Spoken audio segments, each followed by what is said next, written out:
the sound of the gold rush in Ghana, where a multi-billion-dollar industry gets around 40% of its gold production from small-scale mining, but people here are raising the alarm over potentially devastating consequences. This is the reality of the environmental catastrophe that is Galamsey, illegal gold mining.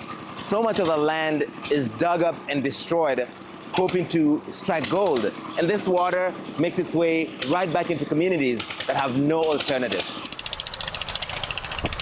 Locals, including female miners, here in Western Ghana fear the brown, murky water that now flows in these rivers is contaminated by the mining process. They believe it is poisoning them and their unborn children. Do you drink that water? No, seriously, no.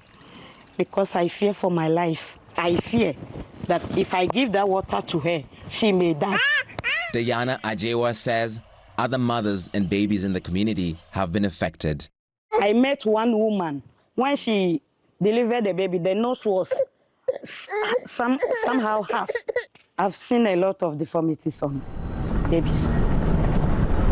Scientists in Ghana have begun studying the potential impact of illegal small-scale mining on maternal health. No definitive links have been found, but across the world, the impact of heavy metals such as mercury used in mining on maternal health have been documented by scientists. When you measured the concentration of heavy metals within these fetuses, what did you find?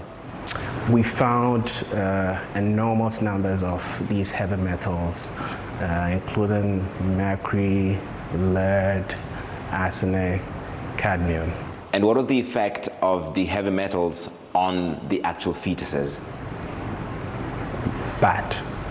We saw very bad presentations with babies with gross abnormalities, like a shrunken head.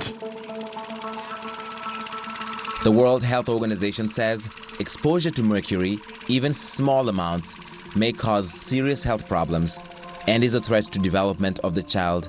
But in Ghana, miners like Sarah Akusa, who wears plastic in an attempt to protect herself, say there's no other option to earn a living.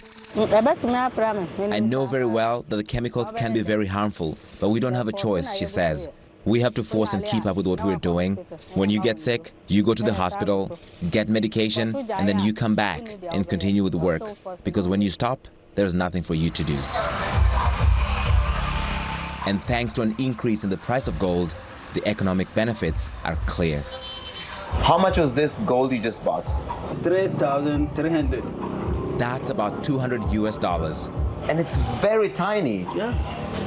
Where did you get it from? Oh, I get it from that Galamsey. Protests over the illegal mining have called out the harmful impact on the water supplies millions depend on. The government says it is working on solutions, including teaching safer mining practices, providing mercury-free processing machines, and alternative livelihoods. These are things that will not be, achieved overnight. The CEO of Ghana's Minerals Commission agrees there's a problem. A lot of work has been done by our scientists. They've taken samples from some of these water bodies, and there's that report that, yes, heavy metals are all over the place. Ghana's military was deployed recently to shut down illegal mines, but the task is immense.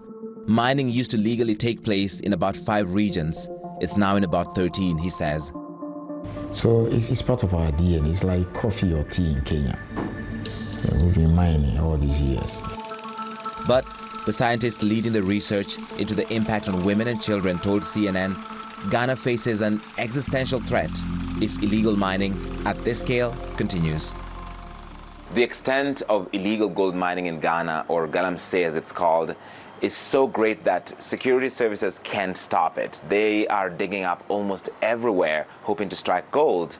The environmental devastation speaks for itself. It's chilling.